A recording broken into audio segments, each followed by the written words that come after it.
ఇదే ఇదే అంశానికి సంబంధించి సార్ ఇప్పుడు మీరు ఏదైతే చెప్పారో అది 100% నిజం, వాస్తవంగా జరుగుతుంది. కానీ టీడీపీకి సంబంధించిన కొంతమంది వ్యక్తులు కూడా ఇంతకంటే ఎక్కువ దూరంలో చేస్తున్నారు.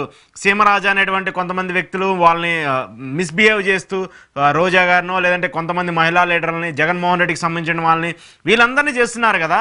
మేము కూడా వెళ్ళి పోలీస్ స్టేషన్లో కంప్లైంట్లు ఇస్తున్నాం, మరి వాళ్ళ మీద ఎందుకు చర్యలు తీసుకోవట్లేదు? మాకు వేసిన శిక్షలన్నా వేస్తున్నారు, మాకు కనీసం వాళ్ళకి ఒక నోటీస్ ఇచ్చి ఇది తగ్గించుకోండి ఎందుకు చెప్పట్లేదని చెప్పేసి వైసీపీ వాళ్ళు మాట్లాడుతున్నటువంటి పరిస్థితి.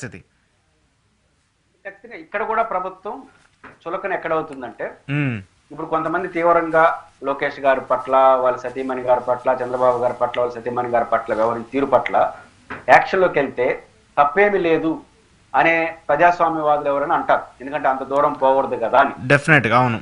ఇప్పుడు అది చట్టం పరమే కాకుండా ఇతర జగన్మోహన్ రెడ్డి గారి పట్ల, భారతి గారి పట్ల ఏదైతే వ్యవహరిస్తున్నారో కొన్ని సోషల్ మీడియాలో వ్యక్తులుగా, వాళ్ళపైన కూడా నోటీసులు ఇచ్చి ప్రభుత్వమే చర్య తీసుకోవాలి. అప్పుడు రెండోది, ఒకవేళ వైసీపీ వాళ్ళు కంప్లైంట్ ఇస్తే ఆ కంప్లైంట్ కనీసం మామూలుగా వరుసకు అంటారు మా రాయలసీమలో, వరుసకంటే కనీసంలో కనీసం ఒక నలుగురు కన్నా నోటీసులు ఇచ్చినట్టే ఏదో ఒకటి ఒక మీరు చెప్పిన వాళ్ళ పేర్లు ప్రస్తావించడం నాకు ఇష్టం లేదు, కానీ ఆ స్థాయికి వెళ్ళిపోయారు వాళ్ళు. అవును, వాళ్ళు నలుగురు అయిపోయినా చేస్తే మీరు పెట్టిన ఈ కేసుకు బలం వస్తుంది. ఏదైతే వైసీపీ నాయకుల మీద మీరు 100 మంది కేసు పెట్టారు కదా, దానికి ఎప్పుడు బలం వస్తుందంటే నైతికంగా ఈ పక్క విచ్చలవిడిగా ప్రవర్తిస్తున్న వాళ్ళు ఎవరైతే ఉన్నారో అది తెలుగుదేశం పార్టీ వాళ్ళు చేశారని నేను అన్ను. మనం చేస్తా ఉంటే మనం ఏమనరు కదా, వాళ్ళు చేస్తా ఉంటారు.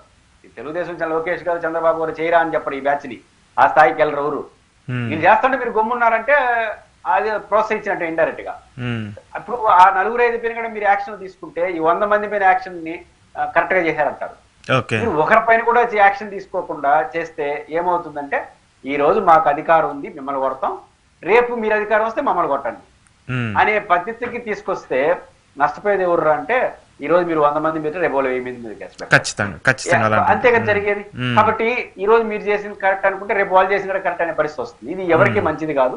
అంటే ప్రభుత్వం రెండు తప్పు చేసిన పైన చర్య తీసుకోండి, చట్టం అనుమతించిన పేదకు. అదే సెన్స్ టైం భారతి గారి పట్ల, జగన్ గారి పట్ల ఏదైతే అభ్యంతరకరంగా ప్రవర్తించారో, దారుణంగా వాళ్ళపైన కూడా మీరు చర్యలు తీసుకోండి. అప్పుడు మీరు పెట్టే కేసులకు విశ్వసనీయత వస్తుంది, లేకపోతే టార్గెట్ కేసులుగా మిగిలిపోతుంది.